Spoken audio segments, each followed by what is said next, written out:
Life is Strange é um jogo de decisão que você possui o poder de voltar no tempo. Eu não vou dar nenhum spoiler nesse vídeo, mas o jogo possui uma quantidade pequena de finais comparada ao esperado. Mas o que seria o número esperado de finais? Como seria Life is Strange se ele tivesse um número realista de finais? Edward Lorenz, um matemático e meteorologista americano, analisou dados de um modelo climático e percebeu que pequenas mudanças em condições iniciais de um sistema criavam resultados significativamente diferentes. Foi nesse contexto que surgiu o termo efeito borboleta, com aquela famosa frase que dizia que o bater de asas de uma borboleta no Brasil poderia influenciar diretamente na criação de um tornado no Texas. Se seguisse esse efeito à risca, é de se esperar que cada pequena decisão em um jogo como Life is Strange resultaria em grandes consequências ao final da história. Para ter uma ideia melhor da quantidade de finais que o jogo teria, imagine o seguinte: vamos supor que cada decisão do jogo possui duas opções de escolha, opção A e opção B. O primeiro episódio do jogo possui dezenas de decisões, incluindo opções de diálogo, mas vamos supor que só existem 10 decisões no total. Cada decisão cria uma ramificação que vai influenciar diretamente em qual final o jogador vai pegar ao final do jogo. Essa árvore aqui representa quantos finais o jogo teria se tivesse apenas 3 decisões. Bom, em cada uma das decisões você pode escolher ou A ou B. E você pode ver aqui que a quantidade de finais é 8. 3 decisões resultou em 8 finais, que são esses pontos verdes aqui. Talvez você tenha percebido que o número de finais do jogo é exponencial no número de decisões. Ou seja, com 3 decisões e 2 opções em cada uma dessas decisões, o número de finais é 2 elevado a 3, que é igual a 8.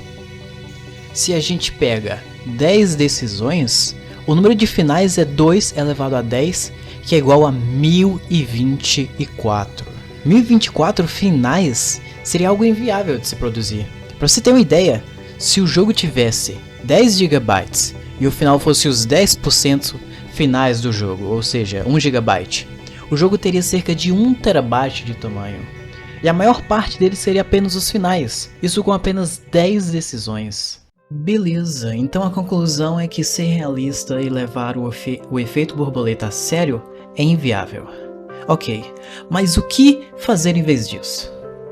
O que provavelmente os jogos de decisões fazem é ter os finais já bem definidos e cada decisão você alimenta algum dos finais.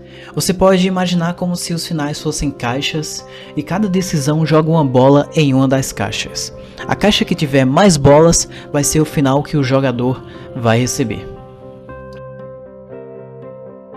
Apesar de tudo isso, eu acredito que ter muitos ou poucos finais não interfere na qualidade do jogo.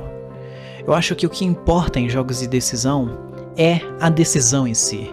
Você não sabe se aquela decisão é relevante ou não até você ter o seu final no jogo. Enquanto você está fazendo as decisões, você não sabe o que decidir, você não sabe qual é a melhor decisão. Então, o jogo de decisão é sobre a experiência de tomar as decisões e não necessariamente sobre as consequências no longo prazo. Porque até você tem consequências no curto prazo. Por exemplo, quando você decide algo em um diálogo, normalmente você vai ter um feedback instantâneo sobre a sua decisão. Talvez tenha alguns poucos finais no jogo. E poucas foram as decisões que realmente importaram para você conseguir tal final ou não. Mas o que importa é toda a jornada que você chegou até aquele final. O final é só mais um detalhe, é só mais um pontinho no jogo. Então eu diria que apesar de Life is Strange e vários outros jogos de decisão não serem realistas em relação à quantidade de finais, e em relação a várias decisões não importarem tanto assim para a decisão do final, eu acredito que eles cumprem bem o seu papel. A maioria dos jogos de decisão cumprem o papel de te dar aquela experiência de que suas decisões importam e que vai haver consequências.